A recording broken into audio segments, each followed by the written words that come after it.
मुलाकात हुई एस जयशंकर की। एस जयशंकर की बातचीत में भारत पाक को बातचीत का सुझाव दिया गया है। अब देखिए यहाँ पर अमेरिका ने जो कहा है कि यहाँ पर बातचीत का सुझाव दे दिया गया है कि भारत और पाकिस्तान को जो है वो बातचीत करनी चाहिए, बातचीत करके मसले का हल करना चाहिए। जनाब बातचीत तो हम कर लें, सवाल तो यही है, बातचीत तो हम कर लें, लेकिन मेज पर बैठकर ये लोग जिस तरीके से मगरमच्छ के आंसू बहाने लगते हैं, जिस तरीके से खुद को पाक साफ ही बताने लगते हैं और उसके बाद सीधा पीठ घुमाते ही के साथ हमारी पीठ पर खंजर ये घोंपने का काम करते हैं, ये लगातार सिलसिला चलता आया है। इसलिए बातचीत से इस वक्त समाधान नजर आता नहीं है। बहुत बातचीत हो चुकी, बहुत समझौते जो हैं वो पहले भी हो चुके हैं। अब चलिए हमारे सीनियर एडिटर का रुख करेंगे, राकेश जी हमारे साथ जुड़ के। राकेश जी, यहाँ पर मार्को रूबियो से एस जयशंकर की बातचीत हुई है।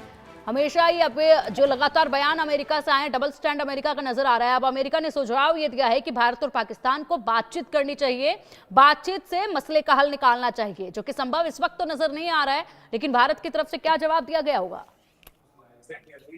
देखिए, भारत और पाक के बीच बढ़ते तनाव से जो है दुनिया चिंतित है और दुनिया की सबसे बड़ी महाशक्ति यूएसए ने साफ तौर पे इस बात को लेकर विदेश मंत्री एस जयशंकर से बातचीत की है और साफ तौर पे उनसे कहा है कि जिस तरह से दोनों देशों के बीच में तनाव है, तनाव कम किया जाना चाहिए।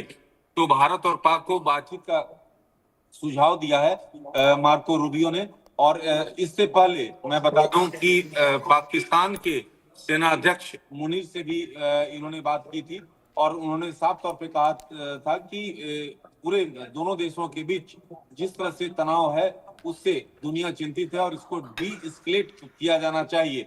लेकिन जिस तरह से पाकिस्तान द्वारा लगातार नियमों का उल्लंघन किया जा रहा है, जिस तरह से देखे कि 26 जगहों को टारगेट करने की कोशिश, तमाम चीजें हैं, उससे भारत ने जो है सूत्र बता रहे हैं कि इस बात को लेकर अवगत कराया है किस तरह से अंतर्राष्ट्रीय नियमों का उल्लंघन किया जा रहा है पाकिस्तानी सेना द्वारा और नागरिक ठिकानों को निशाना बनाया जाना। तो इन सब मसलों को लेकर विदेश मंत्री ने भी मार्को रूबियो को जो है इस बारे में डिटेल जानकारी दी है।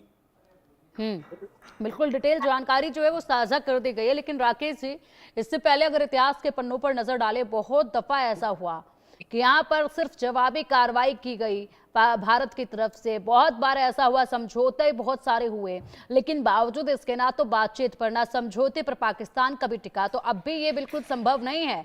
ऐसे में कार्रवाई आतंकवाद के खिलाफ भारत की तरफ से की जा रही है, तो इसमें बातचीत से कैसे समाधान निकल सकता है? देखिए, दुनिया के 7 सबसे उन्नत अर्थव्यवस्थाओं वाले देशों के समूह G7 ने भी जो है भारत और पाकिस्तान से सीधी बातचीत करने का आग्रह किया है। और पहलगाम हमले के बाद भारत और पाकिस्तान में लगातार जिस तरह से तनाव बढ़ता जा रहा है, दोनों देशों के बीच जिस तरह से रोजाना जो संघर्ष देखने को मिल रहा है, दोनों पक्षों की बढ़ती दुश्मनी पर G7 के अहम सदस्य अमेरिका ने जिस तरह से इसमें रचनात्मक वार्ता शुरू करने के लिए जो पेशकश की है, तो ये महत्वपूर्ण है कि दुनिया की नजर है इस मसले को लेकर। और अमेरिकी जो मार्को रूबियो ने जो एस जयशंकर से बातचीत की है, उसमें सीधे तौर पर कहा है कि ये तनाव कम किया जाना चाहिए। लेकिन सबसे महत्वपूर्ण बात यह है कि जिस तरह से पाकिस्तान का रुख है उससे भारत काफी नाराज है और जिस तरह से उकसावे भरे कार्रवाई की जा रही है उससे पूरी तौर पर अवगत कराया है मार्को रूबियो को एस जयशंकर ने।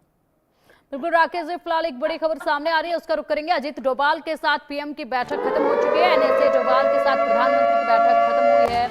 पीएम आवास पर एनएसए पीएम की बैठक हुई और ये बैठकें बहुत महत्वपूर्ण है। ऐसे में बैठकों में विस्तार से पूरी जानकारी ली जा रही है पल पल की, और साथ ही साथ यहाँ पर आगे की रणनीति पर भी चर्चा की जा रही है। बड़ा कदम बहुत जल्द भारत की तरफ से उठाया जा सकता है। जिस तरीके से पाकिस्तान लगातार उकसावे के लिए कार्रवाई कर रहा है, जिस तरीके से पाकिस्तान लगातार भारत को उकसा रहा है, सिविलियंस को जिस तरीके से टारगेट बना रहा है, उसके खिलाफ बड़ी कार्रवाई बहुत जल्द भारत की तरफ से देखी जा सकती है पाकिस्तान के ऊपर। और इसलिए ये बैठकें बेहद जरूरी है, बैठकें बेहद कुछ कहती हैं, महत्वपूर्ण है। तो अजीत डोभाल के साथ प्रधानमंत्री मोदी की बैठक फिलहाल खत्म हो चुकी है। लगातार अपडेट आप तक पहुंचाएंगे पल पल के युद्ध से जुड़े हुए भी, और साथ ही जो तस्वीरें सामने आ रही हैं वो भी आप तक पहुंचाएंगे। फिलहाल रुकेंगे यहाँ कुछ लम्हों के लिए, एक छोटे से ब्रेक के लिए। जल्द हाजिर होंगे, बने रहिएगा हमारे साथ।